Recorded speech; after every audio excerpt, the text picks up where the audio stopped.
Welcome to a deep dive into the Conservation Stewardship Program in Georgia.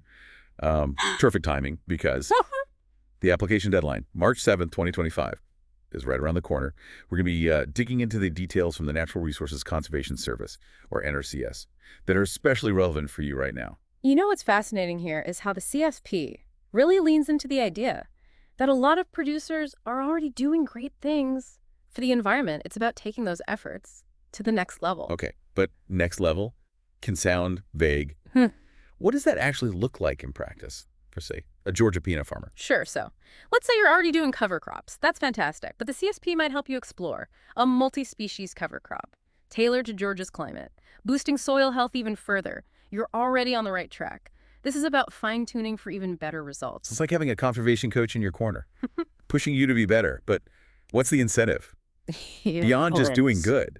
Well, there's the financial aspect, of course. And speaking of which, the USDA just raised the minimum annual payment for new and renewed CSP contracts to $4,000, up from $1,500. Hold on, that's more than double. Does this make the CSP more competitive compared to other programs out there? Could this actually shift how farming is done in Georgia?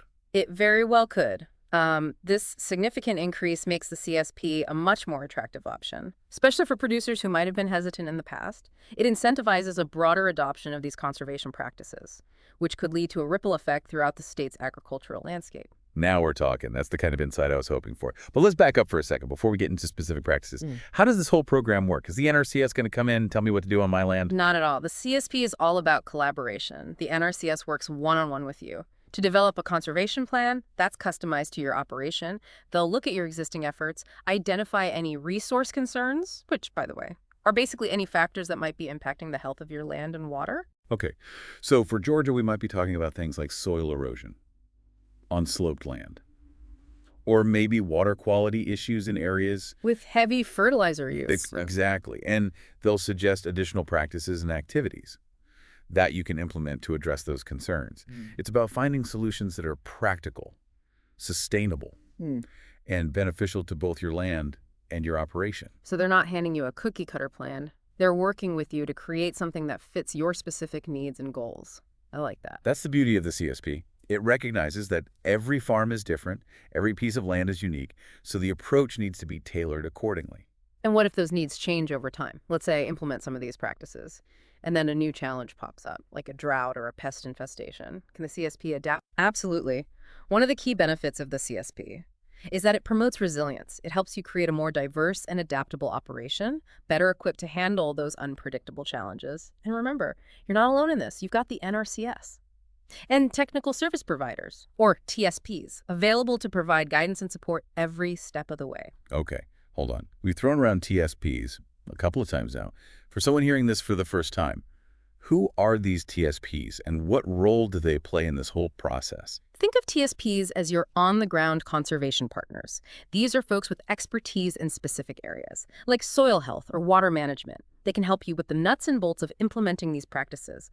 Everything from designing and installing systems to monitoring and evaluating their effectiveness. They're an invaluable resource, especially for producers who might not have the time or expertise to handle everything on their own. So it's like having a whole team of conservation experts at your disposal. Now, you mentioned resilience, and I'm curious how that plays out in the long term. We hear a lot about sustainable agriculture these days. Is that what the CSP is ultimately aiming for?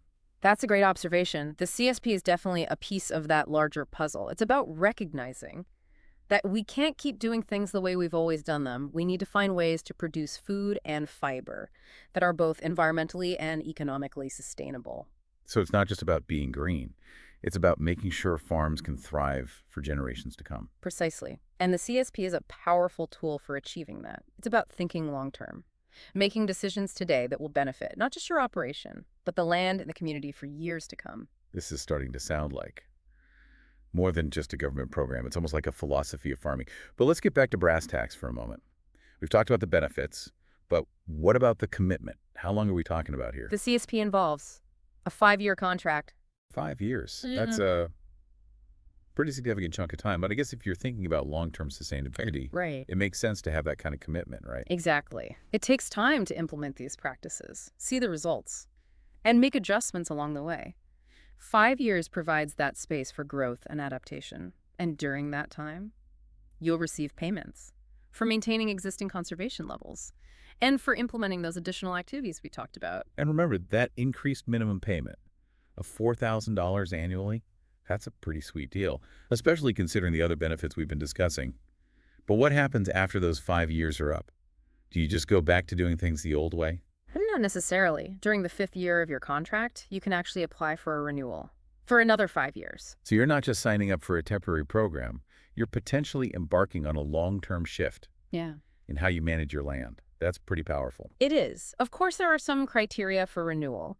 You'll need to have fulfilled the terms of your initial contract, and you'll need to agree to implement even more conservation activities, taking your efforts to an even higher level. So it's about continuous improvement, always striving to do better for the land and for your operation. I like that.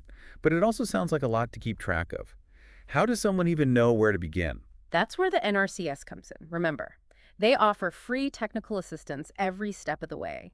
They can provide personalized advice, connect you with resources, and help you navigate the ins and outs of the program. So it's not just about financial support. It's about having a partner to guide you through this process. Precisely. And remember those technical service providers, or TSPs we talked about earlier. They're also there to provide on-the-ground support, helping you implement those conservation practices in a way that's both effective and practical. It's like having a whole network of support. Financial, technical, Yeah. and practical, all working together to help you succeed. Exactly. The CSP is designed to empower producers, not burden them. It's about providing the tools and resources you need to make sustainable choices that benefit both your land and your livelihood. That's a pretty compelling message. And speaking of messages, I remember you mentioned that this program has been around for a while. It's not some new, untested idea, is it?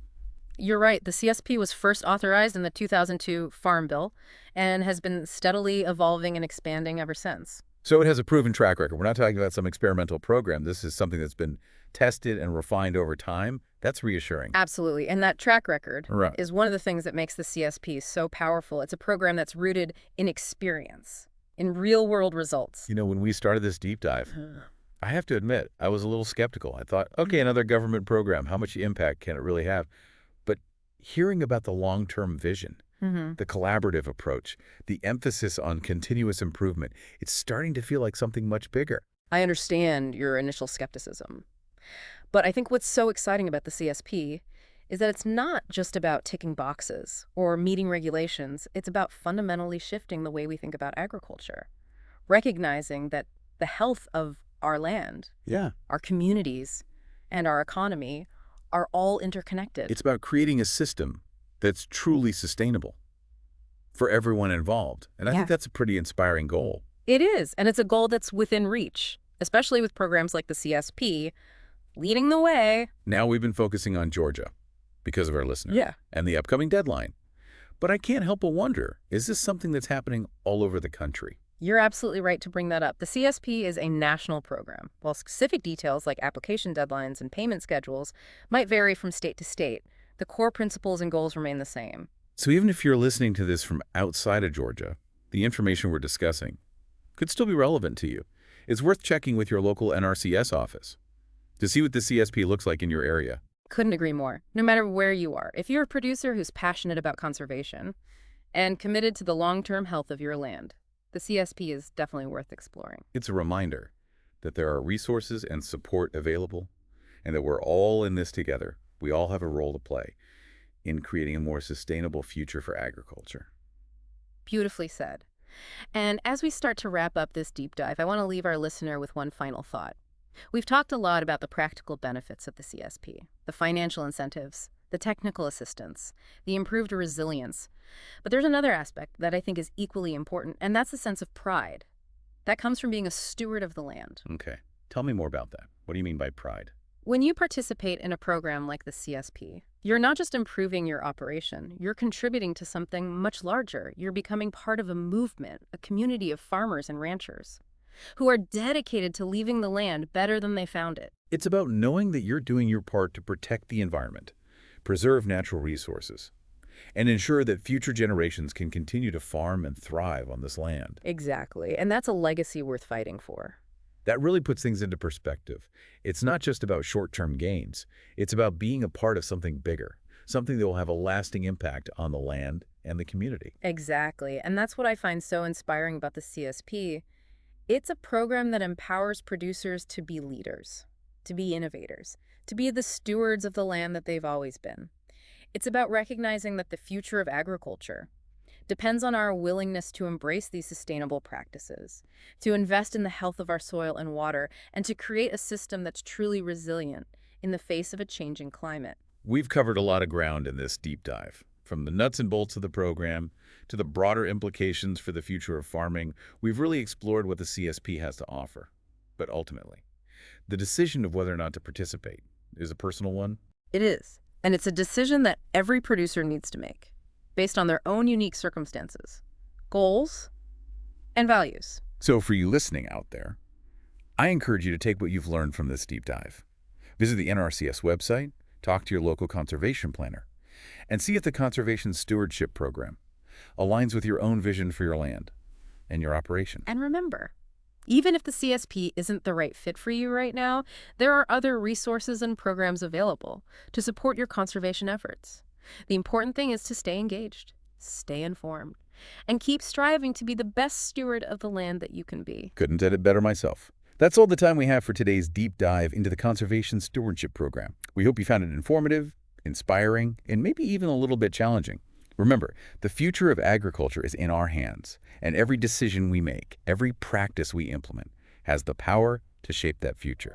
Thanks for joining us.